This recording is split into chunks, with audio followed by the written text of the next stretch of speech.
Yang pertama menyampaikan, ini adalah materi budaya positif.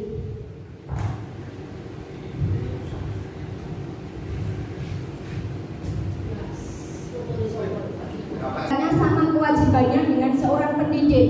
Jadi kita itu diibaratkan sebagai petani atau tukang kebun, di mana langkah yang bisa diambil, yang menanam padi misalnya hanya dapat menuntun tumbuhnya padi.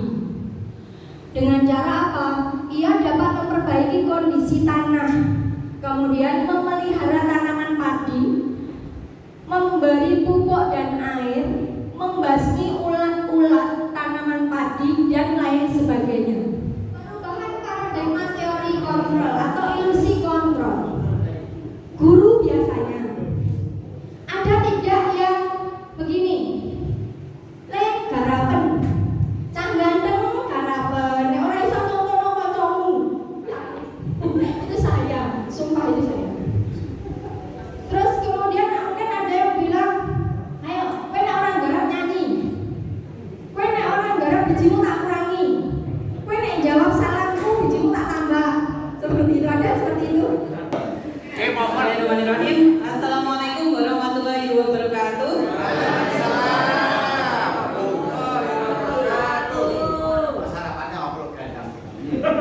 Sungguh goreng Pak. Terima kasih atas waktu yang diberikan kepada kami para CGP. Di sini saya akan melanjutkan presentasi dari Buken, yaitu sosialisasi tentang budaya positif. Sebelum mulai, saya akan ngajak Bapak Ibu guru untuk nge-game dulu, biar fokus. Boleh, mau nyoba yang itu lagi? Senam otak? Otak-otak, oke. Oke, Bapak Ibu mohon bisa berdiri sebentar.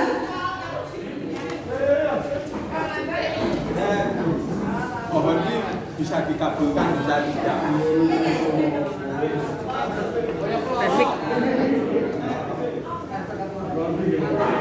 Gimana? Yang pertama, tangan kanan nembak ke tangan kiri. Tangan kanan nembak tangan kiri. Dua jari. Goyang dua jari. Satu, hitungan satu, kemudian hitungan dua ganti. Ini melatih otak kanan kita, lurus gitu. Oke, bisa ya? Coba dulu.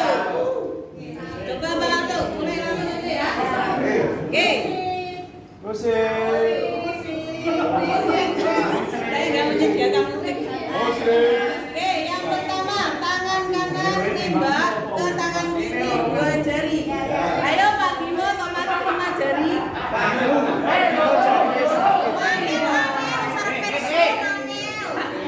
Yang jarinya bisa hubungi bakul obat. Asam urat nek yo. Oke, kita mulai. 1, 2, 3, 4, 5, 6, 7, 8. 1, 2, 3, 4, 5, 6, 7, 8.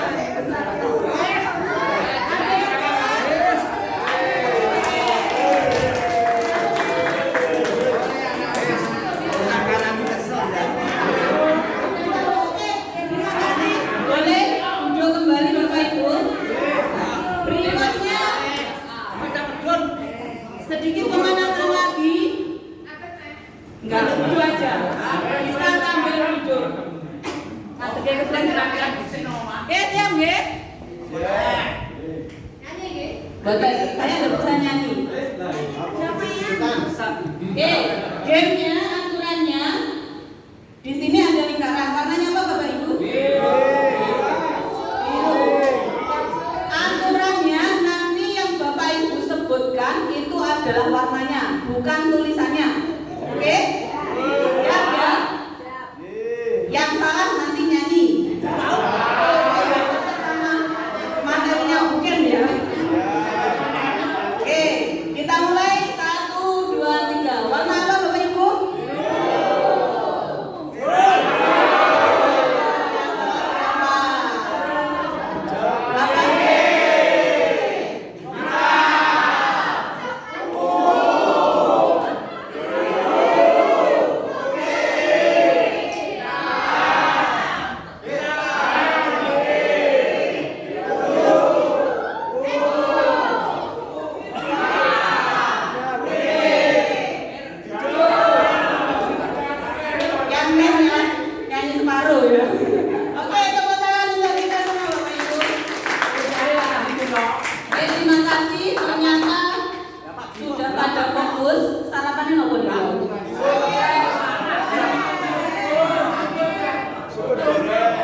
Oke,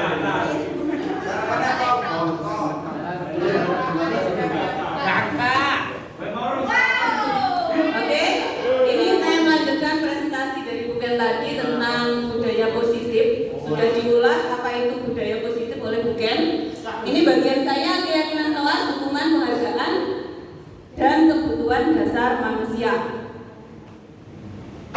Fotone Sudah salah nggih? Fotonya yang dipajang tetap Mbak kita. bukan itu loh.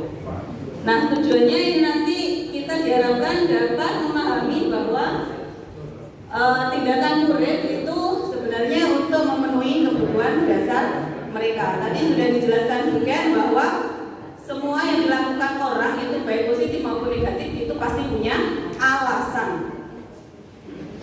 Dan seperti itu saya lanjutkan saja, tidak usah dibahas. Ini bagian saya yang nomor 3 dan nomor 4, keyakinan kelas, hukuman, penghargaan, kemudian kebutuhan dasar manusia.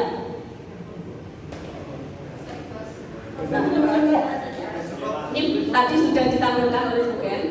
Jadi awalnya kita di kelas-kelas sudah punya yang namanya peraturan kelas. Begitu Bapak Ibu? Sepertinya sudah ya, nggak usah dibahas. Oke, yang lebih tinggi levelnya ada yang namanya keyakinan kelas. Nanti akan kita bahas apa itu keyakinan kelas. Nah, dari keyakinan kelas ini nanti diharapkan dapat membentuk lingkungan positif. Dari situ akan tercipta suatu kebiasaan, yaitu budaya positif. Nah, keyakinan kelas, hukuman, dan penghargaan. Mungkin asing bagi kita, kok keyakinan kelas? Biasanya yang muncul atau sering kita dengar itu adalah peraturan kelas. Mengapa kita memiliki peraturan harus menggunakan helm untuk mengendarai kendaraan roda 2? Kira-kira apa? Biar tidak ditangkap polisi, biar tidak ditangkap alat dusing, dan film sifar. Biar apa tadi Pak Joko? Selamat apa lagi? Modis. Helmnya disesuaikan warnanya macam-macam. Kalau pas pakai kaki berarti helmnya juga kaki modis. Biarlah. Mengapa kita memiliki peraturan 3M? Menggunakan masker, mencuci tangan, dan menjaga jarak 1,5 meter. Selamat. Biar selamat, sehat.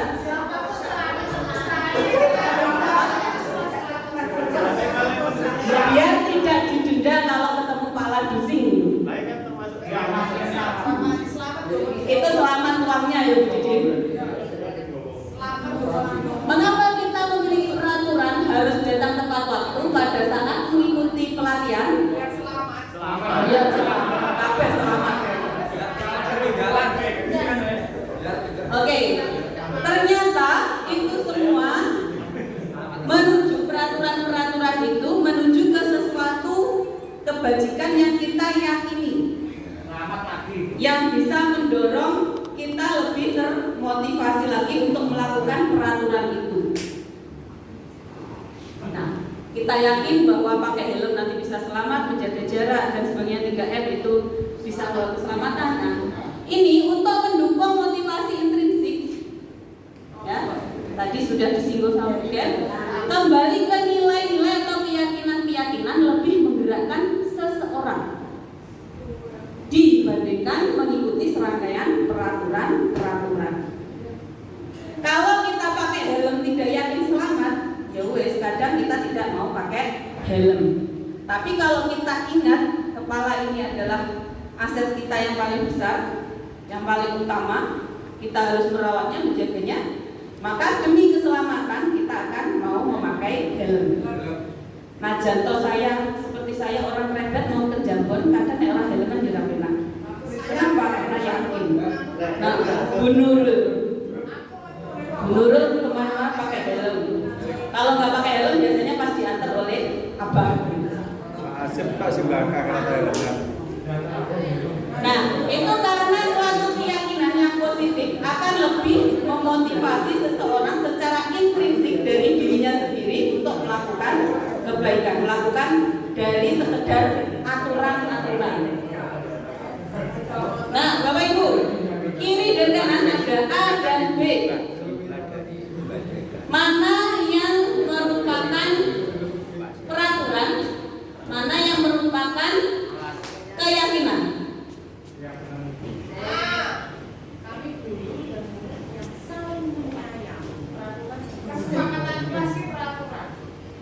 Peraturan. Kanan kiri semua kesepakatan kayaknya. Aturan semua.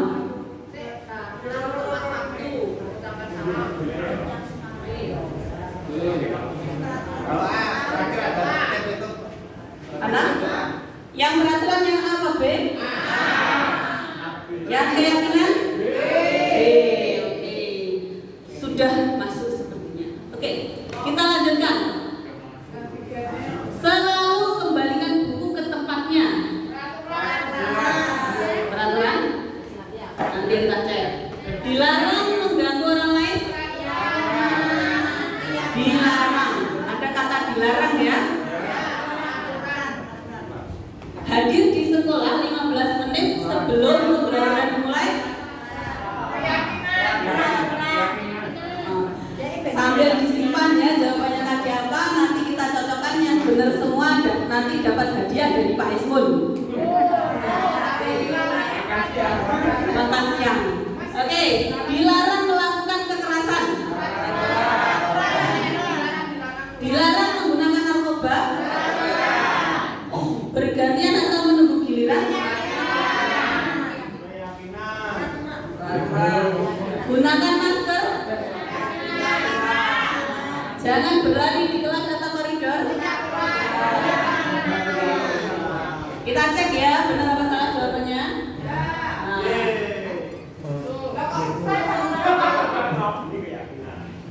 Dibaca yang atas Bapak Ibu. Judulnya tabel, judulnya kolomnya adalah keyakinan kelas atau nilai kebajikan yang dituju. Jadi yang kiri itu peraturan, sudah jelas ya, bahwa di atas itu adalah peraturan. Selalu kembalikan buku ke tempatnya, itu adalah peraturan. Kalau keyakinan yang mau dituju itu adalah tanggung jawab. Menuju ke tanggung jawab. Seperti tadi menggunakan masker ada di situ. Oke, bawah aja nanti. Dilarang mengganggu orang lain itu keyakinan yang mau dituju adalah menghormati orang lain dan diri sendiri. Kemudian hadir di sekolah 15 menit sebelum pembelajaran dimulai itu menghormati orang lain, komitmen pada tujuan atau komitmen. Kemudian dilarang melakukan kekerasan itu keselamatan, menghormati orang lain. Dilarang menggunakan narkoba itu kesehatan yang dituju. Sedangkan bergantian atau menunggu giliran itu menghormati orang lain dan kesabaran. Gunakan masker itu kesehatan dan keselamatan. Jangan berlari di kelas atau koridor itu keselamatan dan keamanan. Nah, dari sini kita bisa nanti menyimpulkan apa sih bedanya peraturan sama keyakinan.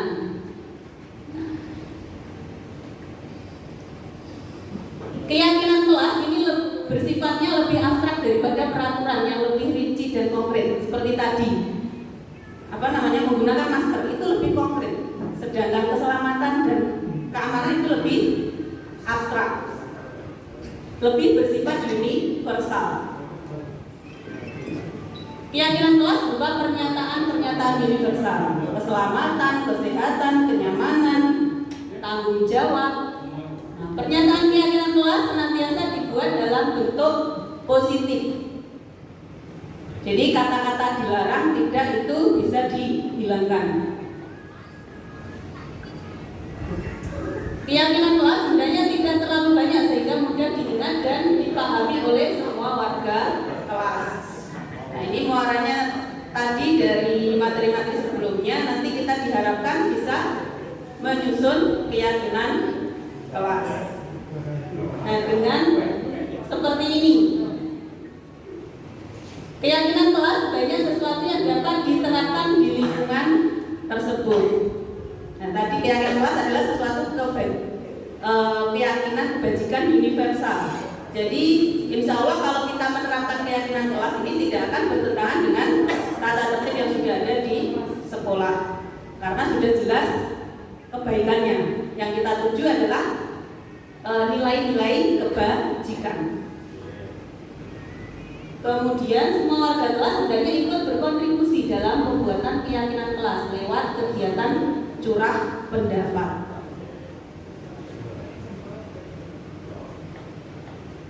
Nah, ini agenda selanjutnya. Kalau keyakinan kelas sudah terbentuk, maka ada suatu pendalaman keyakinan kelas. Ini contoh dari misalkan di kelas 7. Ada 3 keyakinan yang mereka dapatkan dari curah pendapat dan disetujui oleh seluruh anggota kelas.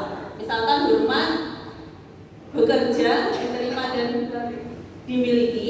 Ini masing-masing disepakati. Yang namanya hormati yang bagaimana? Misalkan kami meyakini bahwa sangat penting untuk menghormati semua orang dan barang milik orang lain. Nah, pendalamannya nanti hormat itu terlihatnya seperti apa, terdengarnya seperti apa, berperilakunya orang atau murid atau guru itu seperti apa, bisa dituangkan di situ.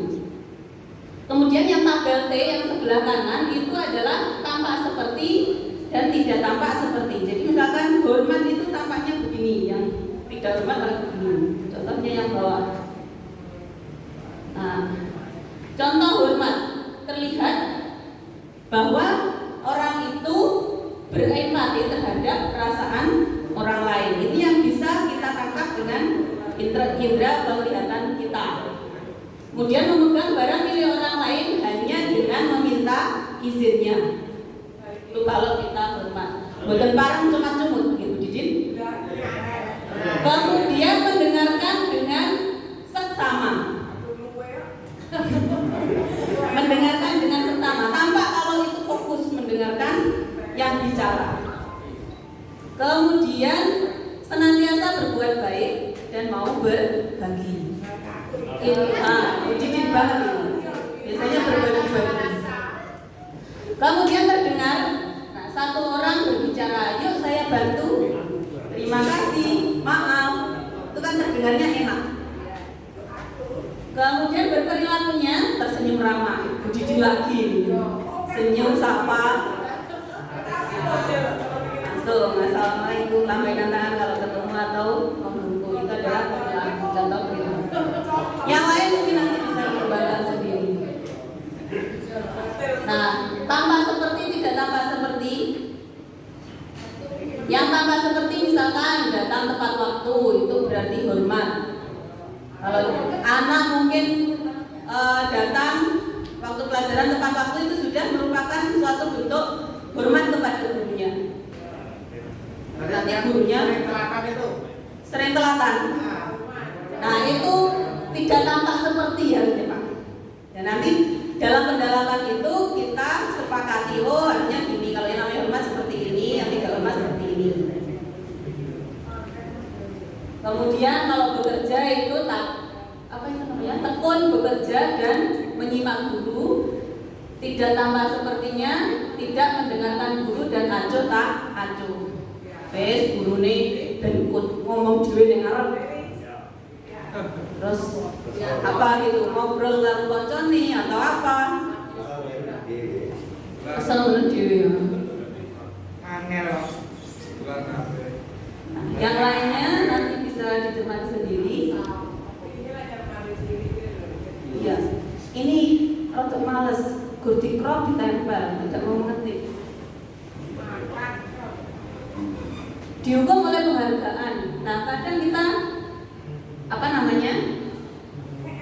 saya sendiri kadang suka memberikan hukuman bagi yang tidak sesuai aturan atau memberikan hadiah bagi yang melakukan sesuatu dengan baik. Nah, ternyata menurut Alfi,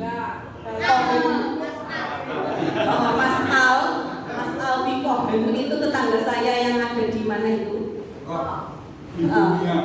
Punishment by reward, ternyata penghargaan itu juga memberikan suatu efek yang ternyata di situ tidak baik. Ada pengaruh jangka pendek dan jangka panjang. Ternyata pemberian suatu penghargaan itu pendek sementara. Nah, kadang saya melakukan sesuatu biar saya dapat hadiah. Saya ikut lomba karena hadiahnya gede dan sebagainya. Diiming-iming hadiah. Penghargaan yang menghukum. Ini yang bagaimana? Misalkan ada ranking 1, 2, 3. Yang si A itu dipanggil sebagai ranking 1. Si B ternyata tidak masuk ranking kelas, padahal dia sudah yakin, sudah melakukan yang terbaik.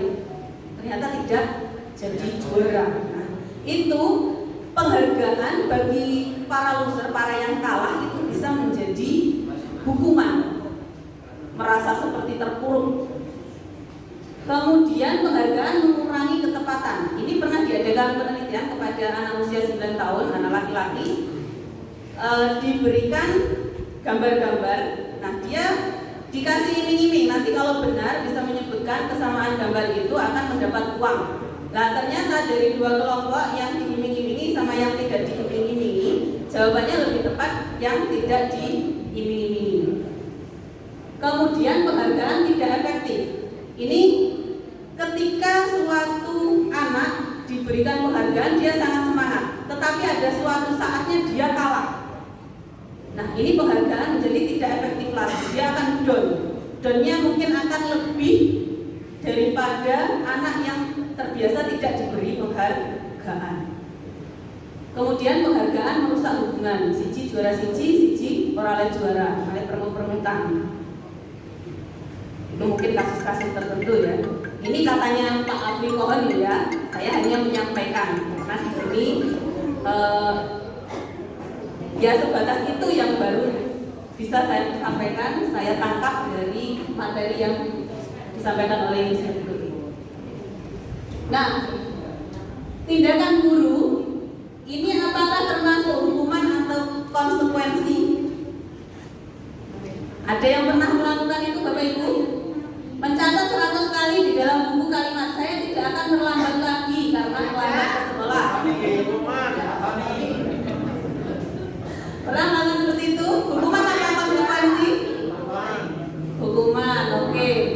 Lari mengelilingi lapangan basket 2 kali karena terlambat hadir di sekolah. Hukuman apa konsekuensi? Hukuman menuju konsekuensi. Ya, murid diminta untuk push up 15 kali karena tidak menggunakan masker. Hukuman. Menggantikan kertas tugas teman yang telah dicoret-coret. Membersihkan tumpahan air di meja karena tersenggol pada saat belajar. Konsekuensi. Meminta murid tidak mengenakan sepatu harian di sekolah karena tidak mengenakan sepatu hitam. Hukuman. Lari mengelilingi lapangan basket 2 kali karena terlambat 10 menit untuk pelajaran PJOK.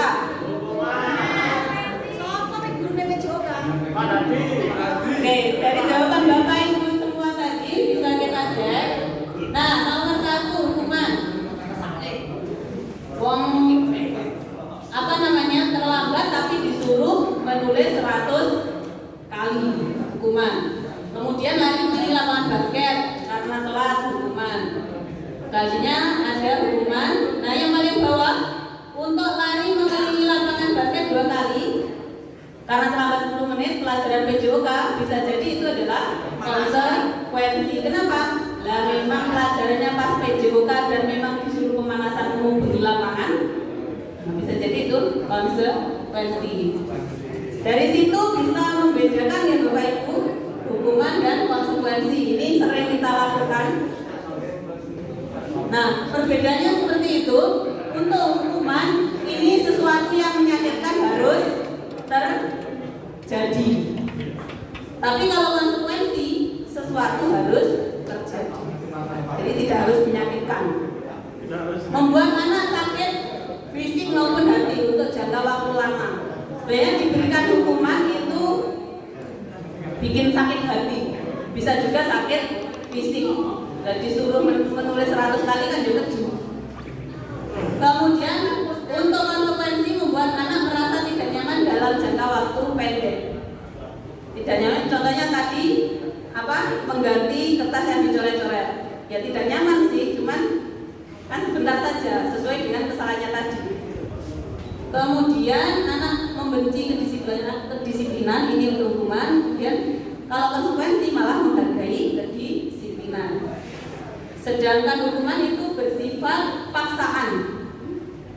Untuk konsekuensi itu stimulus dan tanggapan. Nah, untuk hukuman mendorong anak menyakiti diri sendiri karena melakukan sesuatu yang sakit tadi ya. Kemudian untuk konsekuensi mendorong anak agar mudah menyesuaikan diri. Kalau dia sudah melakukan konsekuensinya ya sudah, kita lakukan sesuatu yang lain lagi. Kemudian hukuman itu memberikan konsep diri yang buruk. Misalkan anak yang sering dihukum telat atau gimana, dihukum itu secara langsung maupun tidak langsung dia akan melabeli dirinya sendiri. Wah, saya kok seperti ini. Entah itu di bawah sadarnya atau tidak, sebagian besar nah seperti itu. Saya tidak bisa membagikan orang tua saya kok nilainya gini dan sebagainya. Itu karena hukuman. Sedangkan konsekuensi itu berikan konsep diri yang baik. Saya sudah menebus kesalahan saya dengan melakukan konsekuensinya. Berarti saya sudah bertanggung jawab. Itu membangun konsep diri yang baik. Anak belajar untuk menyembunyikan kesalahan. Ini kalau anak sering dihukum, maka cenderung anak itu biar saya tidak dihukum, saya tak bohong saja, nggak usah ngomong. Seperti waktu outbound kemarin, ada yang sudah berpasangan dengan temannya, ayo yang salah, temennya ditandai pipinya, ada yang salah tapi kok kali kamu salah menyapu, anteng, akhirnya kan nggak tercoret. Itu saya. Kan nek muendel ora konangan. Nah, kalau konsekuensi anak belajar untuk mematuhi peraturan. Kemudian yang terakhir, marah, merasa bersalah, dipermalukan, merasa tak dihargai, dihukum, akhirnya merasa down. Kemudian untuk konsekuensi kehilangan hak, dibuat tidak nyaman, diasingkan untuk sementara, timeout. Jadi sementara saja. Kalau dia sudah melakukan konsekuensinya ya sudah, dia akan menyelesaikan diri kembali ke kelompoknya. Nah, menurut Buken tadi, orang itu melakukan sesuatu itu pasti ada alasan. Nah, salah satunya orang melakukan kesalahan ataupun tidak itu sebenarnya dalam melakukan sesuatu itu dalam rangka memenuhi kebutuhan dasar. Kebutuhan dasar manusia itu ada 5. Yang pertama survival, bahasa Inggris. Bacanya bagaimana? Survival. Ya, atau bertahan hidup, survive. Ini bersifat fisik. Sandang, pangan, papan, seks itu masuk ke survival. Kemudian yang 4 di pinggir itu adalah kebutuhan psikis. Cinta dan kasih sayang atau diterima, love and belonging. Bahwa orang itu ada kebutuhan ingin dicintai, diterima. Ngoten Mas Hal? Kemudian ada kesenangan, melakukan sesuatu karena memang dia senang, hobi. Kemudian penguasaan, orang melakukan sesuatu karena pengen diakui kompetensinya, diakui bahwa dia bisa. Itu power atau penguasaan. Kemudian kebebasan atau freedom, melakukan sesuatu karena dia ingin merasa free, bebas. Gambar itu kuku ya? Kuku kan bisa terbang, nge-fly. Nah, yang bebas terbang bisa jadi nge-fly. Nah, contohnya ini, ada kasus si Dinda, seorang anak kelas 3 SD, begitu tiba di rumah itu langsung nangis, kejer. Mengadu pada ibunya bahwa dia benci pada ibu Rani, ibu-ibunya. Nah, ibunya tidak paham, ini nggak bisa anak ini langsung dihakimi, kamu pasti melakukan kesalahan dan sebagainya. Tidak, dia orang yang sangat mengerti anaknya. Jadi ditanya dulu. Nah, mungkin ada beberapa jawaban dari si Dinda nanti. Dari situ akan tergali kebutuhan apa saja yang ingin dipenuhi oleh Dinda. Misalkan ibu guru bilang, misalkan si Dinda jawabnya, ibu guru bilang aku tidak boleh bersenandung waktu mengerjakan tugas. Katanya kelas harus tenang, tidak tidak ada suara, padahal aku kan suka nyanyi. Kalau seperti itu, kebutuhan dasar apa yang pengen dipenuhi Dinda? Apa? Kesenangan. Kita cek ya, bener. Tepuk tangan, Pak. Ya, semangat. Sepertinya ada yang ingin mulai bersama saya ke Pulau Kapuk ini. Padahal suara saya juga tidak terlalu merdu ya. Kalau merdu kayak penyanyi itu kayak apa? Gitu, mengantar tidur. Kemudian kalau si Dinda ditanya itu jawabnya, ibu guru tidak menyapa aku hari ini. Padahal loh Bu, saya pakai jepit baru. Apa? Kasih sayang. Kasih sayang, coba kita cek. Oke, cinta dan kasih sayang pengen diperhatikan. Yang ketiga, aku bosen masa belajarnya gitu-gitu terus. Dengerin ibu guru saja, kan capek. Kalau seperti itu jawabannya apa? Kebebasan. Oke, benar sekali, kebebasan. Selanjutnya, aku sebel gambarku tidak rapi. Malah ibu guru nunjukin ke teman-teman. Ini loh gambarnya Dinda. Nah, gimana? Kekuasaan. Apa coba? Kekuasaan. Oke, 100 untuk Kak Jo. Hadiahnya nanti bisa diambil di KSU. Makannya. Oke, jadi itu tadi Bapak Ibu. Seseorang melakukan sesuatu pasti ada alasannya. Kita harus paham dan tidak boleh langsung memberikan hukuman tertentu pada anak didik kita. Kita harus menanyai dulu, sebenarnya anak ini perlu apa sih? Ada anak tidak mengerjakan tugas, kita tanya dulu. Tidak langsung serta-merta kamu harus gini.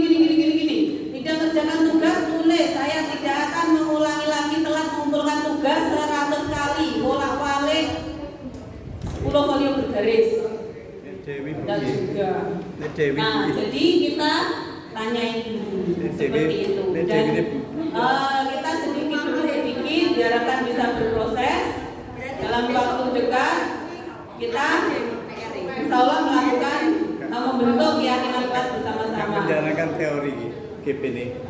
Kalau Dewi kalah, Kalau Dewi kalah, karena ini masih CGP Bapak Ibu, calon guru penggerak. Nanti kalau sudah hilang C-nya, mungkin sikapnya juga sudah beda lagi dalam menangani anak. Dan ini kami bertiga sangat membutuhkan dukungan, bantuan moral dan spiritual dari Bapak Ibu semua. Semoga lancar dan bisa membawa perubahan pada sekolah kita. Oke, sekian dari saya untuk contoh keyakinan kelasnya. Nanti kami bertiga akan menampilkannya di belakangan saja. Terima kasih atas waktunya. Sekian saya akhiri. Assalamualaikum warahmatullahi wabarakatuh. Dilanjutkan oleh Bu Yani. Sebenarnya kita sudah praktek, sebenarnya posisi kita di mana itu sebenarnya kita sudah praktek, tapi belum. Saya juga baru tahu hari ini ternyata posisi kita itu ada 5 Bapak Ibu. Yang pertama itu adalah posisi kontrol guru itu kalau ada siswa yang melanggar peraturan atau keyakinan kelas, ternyata yang pertama itu hukuman. Nah, hukuman itu biasanya orientasinya adalah dia kalau dalam hukuman itu bisa fisik, bisa verbal. Kalau fisik itu biasanya dengan kalimat menunjuk saja. Ayo kamu, itu sebenarnya sudah menunjukkan bahwa itu hukuman. Karena masalah yang melanggar lah.